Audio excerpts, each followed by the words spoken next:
Tasavvur qiling, siz detektivsiz va divanda o'lik holda yotgan ayolni topdingiz. Uy ichida hamma narsa joyida. Demak, hech qanday olishuv yoki kurash bo'lmagan. Siz ayol pichoqlab o'ldirilganini va oshxonadagi go'sht pichog'i o'z joyida yo'qligini payqadingiz.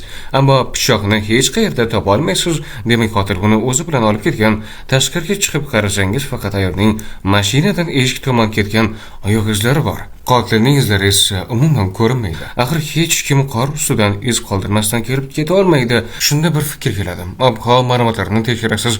Ma'lum bo'lishicha, qor atigi 2 kun oldin yog'ishni boshlagan. Undan oldin esa havo iliq va quruq bo'lgan. Demak, qotil aynan o'sha paytda uyga yashirincha kirgan. U ayol safardan qaytguniga qadar bir necha kun davomida uy ichida yashirinib yurgan. Ayol uyga kirishi bilan uni o'ldirgan.